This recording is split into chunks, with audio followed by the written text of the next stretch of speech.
Vatan ravnaqi, uning tinchligi va himoyasi yo'lida ko'rsatilgan fidoyilik aslo unutilmaydi. Bugun poytaxtimizning Olmazor tumanida keksalik gashtini surayotgan Gelman Knyazov ham Ikkinchi jahon urushining suronli yillariga guvoh bo'lib, onasi bilan majburiy mehnat konslagerida o'tkazgan azob-uqubatli yillardan so'ng u yerdan qochishga muvaffaq bo'ladi. O'sha davrda urushdan aziyat chekkan bolalar uchun Najot shahriga aylangan Toshkentga yetib kelgan Gelman Knyazov yosh bo'lishiga qaramay front uchun asosiy texnik vositalarni ishlab chiqaruvchi zavodda faoliyat yuritadi. U boshdan o'tkazgan zahmatli kunlarni shunday xotirlaydi.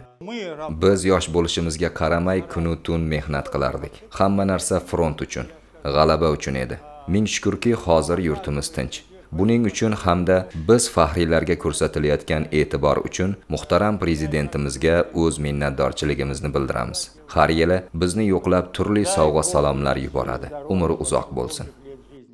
Gelman ota o'zining mehribonligi va odamoxonligi bilan mahalladagi yosh u qari bilan birdek munosabatda. O'smirlarga tinchlik naqadar ulug' ne'matligi, uni asrab avaylash esa har bir fuqaroning burchi ekanligini aytishdan charchamaydi. Dunyo yuzini ko'rganiga 20 kun bo'lgan Osiyoxonni qo'llariga olar ekan, ozod va hur vatanda tug'ilayotgan farzandlarning istiqboli bundan-da baland bo'lishini istab yaxshi niyatlar qiladi. 9-may xotira va qadrlash kuni munosabati bilan bu gal ham Gelman ota istiqomat qilayotgan xonadon hovlisida harbiylar, faxriylar, yoshlar va mahalla faollari jam bo'ldilar. Tadbirning asosiy qismida Davlat xavfsizlik xizmati chegara qo'shinlari qo'mondoni tomonidan prezidentimizning 9-may xotira va qadrlash kuni munosabati bilan urush va mehnat faxriylariga yo'llagan bayram tabriga Gelman Knyazovga o'qib berilib, pul mukofoti va esdalik sovg'alari topshirildi. Yoshlarimiz asosan hozirgi kunni tinchligimizni, farovonligimizni qadriga yetishlar. Gelman Isakovichni xizmatlari ham juda ham katta. Sababi bular bilan biz yaqinda o'tkazgan yoshlar bilan uchrashuvdi.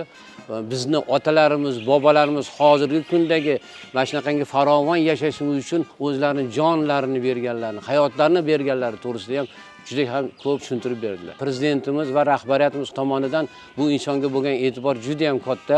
Har yil bular bilan shunaqangi bayramlarda bilan tabriklab, nishonlab kelamiz. Albatta fursatdan foydalanib 9-may xotira va qadrlash kunidan barcha nuroniylarimizni chin qalbimizdan tabriklab qolamiz. Xulosa o'rnida shuni qayd etish lozimki, inson qadri aziz, xotirasi ulug' sanalgan yurtda keksalarning hayotdan mamnunligi, yoshlarning esa kelajakka bo'lgan ishonchi yanada ortib boraveradi.